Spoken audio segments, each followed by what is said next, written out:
Well, hello everyone. I'm back. It's Saturday, July 23rd, the day before Pioneer Day. What a bullshit, bogus holiday that is, isn't it? Pioneer Day. This is a thing we do in Utah. Pioneer Day, July 24th. Not to say, I guess I understand why we like to remember, all the crazies who founded Utah, who came across what was then just right across the Mexican border and said, this is the place. This is where we're going to settle. Conveniently out of reach of the federal government, at least in theory. Anywho, that's not really what I wanted to talk about. So today, I'm going to get some dinner, maybe some Gatorade. I'm going to go home, and I am going to binge watch Degrassi. That's a thing. That's going to happen. I've been thinking about if I ever get my shit together and start doing reviews again, that I should, I thought I had that adjusted, but I guess not. Don't you love my sort of stream of consciousness? Yeah, I thought I should review, do an actual review of Degrassi just as a series, as a phenomenon. Because I was watching it last night, and, my roommate was like, what are you watching? I'm like, Degrassi. Like, yeah, this is happening. This is actually happening. I'm watching Degrassi. And I've been kind of on and off with Degrassi. I mean, obviously I watched, the really old ones back when I was a kid, just whatever, if they were on, I'd be like, oh, okay, and, this show's cool, I can watch this, whatever. Don't really remember them that well. I seem to remember there was a lot of really terrible acting and stuff. It was a little grittier than the new one, because it was real. They shot it in an actual high school, so there were lockers in the stairwells and stuff, and you get that sense of things falling apart and overcrowding that you would get in a real school. Whereas the new one is all filmed on a stage, on a set. There's it's an entire city block, and it's all Degrassi. It's this is where they filmed the show. Anyway, so this is kind of something to think about. Degrassi, in one form or another, on and off, has been around all of my life. The first series, The Kids of Degrassi Street, which is kind of a mini-series. Just wait for that siren to go by. I think it started in 1979, I want to say, which is the year I was born. And then it kind of disappeared for a while. Then in 1986, I think, is when Degrassi Junior High started. And that went on until, it turned into Degrassi High, and then just kept going until, I believe, 1991.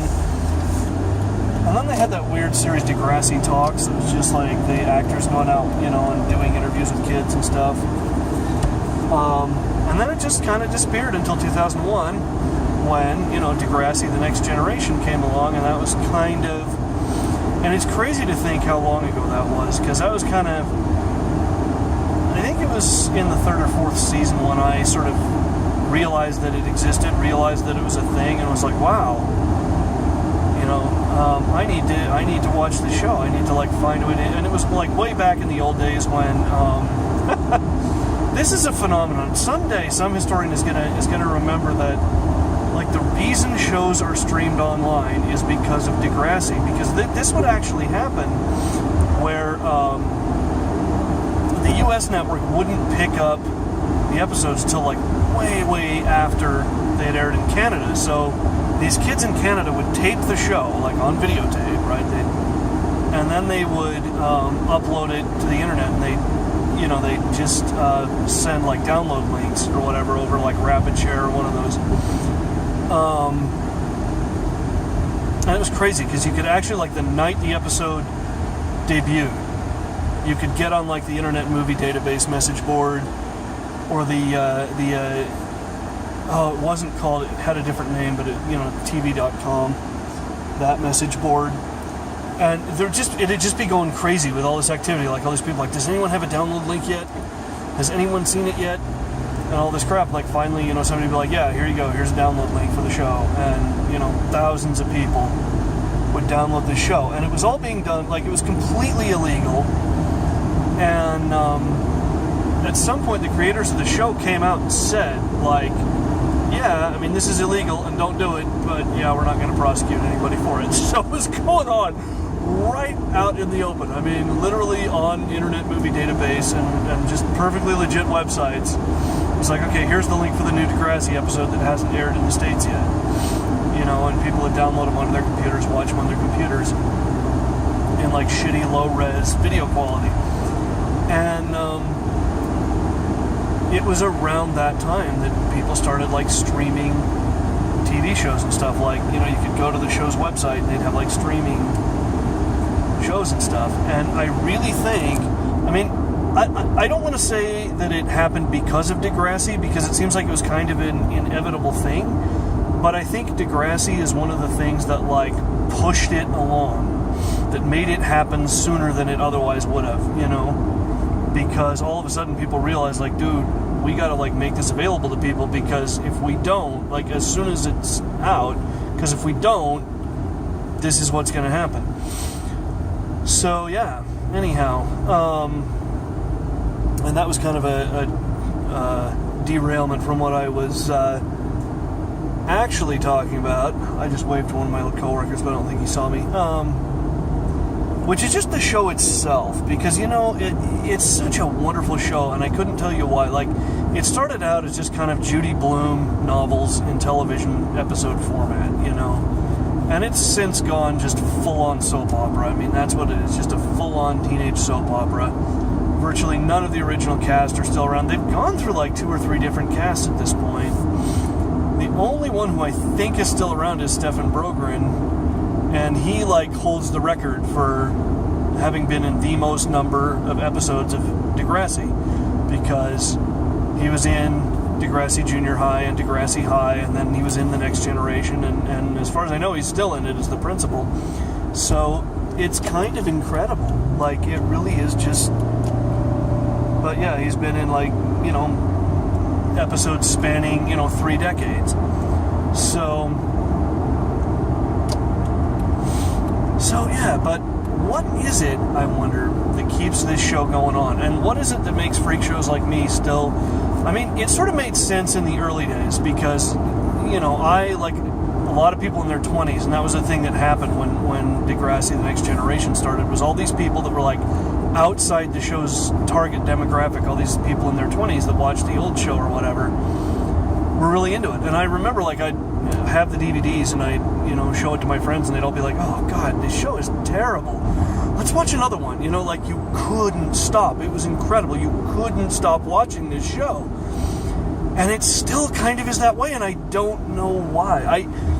I know they do characters really well. You know, there's a lot of characters on that show that are just really well done. You know, like Spinner in the early series. Like, Spinner was a really interesting character to me. And like Ellie, I think, was a really interesting character. And Emma, kind of a lot of the changes she went through. Marco was a really interesting character, I thought. Jimmy, you know, now he's a famous rap star, but, you know, back in the day, he was Jimmy on Degrassi. And again, just went through some really, you know, character changes. Nobody in Degrassi stays the same. You know, it's not a show where people just stay the same. It's, you know, there's all this change and evolution and growth, and that's probably part of what I like about it, and part of what a lot of people like about it. But it's crazy to me now how long it's gone on in this kind of current, if it can be called that. You know, now they're calling it Degrassi Next Class, and it's a Netflix original, because I guess they've finally stopped showing it in the States on Nickelodeon or the N or whatever the fuck it was. I don't even know, like, what the network is called now, because it's been through enough changes. But so yeah, now it's just on Netflix, which is great, because then you can sit there and binge watch it.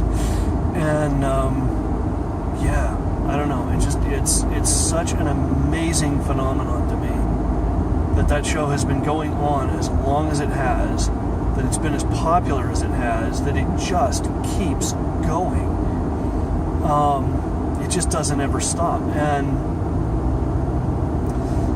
again, like, almost none of the original actors are still there. I guess in the current season, like, what the hell is his name? Peter. I can't think of the actor's name, but, you know, Peter from, you know, a couple of years ago, and now he's like an adult, and he's, you know, kids are wanting to like do internships with him and stuff. And boy, he grew up nice, I have to say. He looks good. But anyway, yeah, he's, you know, so they're kind of bringing some of the characters back. And I guess there's going to be a couple more, like I guess Spinner and Marco show up at some point in the season, which is cool. Because they were two characters I really, really liked, and just the interaction between them was just fantastic. But anyway, and that's, Degrassi is definitely a character-driven show. I mean, you couldn't make any mistake about that. Because, yeah, there's all the sort of issues and all the stuff that they deal with, and that's part of it. It's one of the very few shows that especially coming out of the 90s, that's kind of the other thing about, you know, some of the issues it dealt with, you know, coming into 2001, coming out of the 90s, when you look back and you go, okay, how many shows were willing to deal that openly and honestly with those kinds of issues? Well, probably the last show prior to Degrassi: The Next Generation was Degrassi High, because it was just not really done. I think Boy Meets World, in fairness, kind of tried. And I don't know, Boy Meets World did some things really, really well, and it did some other things really, really badly. And it's such a weird thing for me, because Boy Meets World was a show I loved. I mean, I loved it. And it was another one I was kind of a latecomer to it. I sort of started watching it like right after it ended. And they were showing it on Disney all the time for some reason, but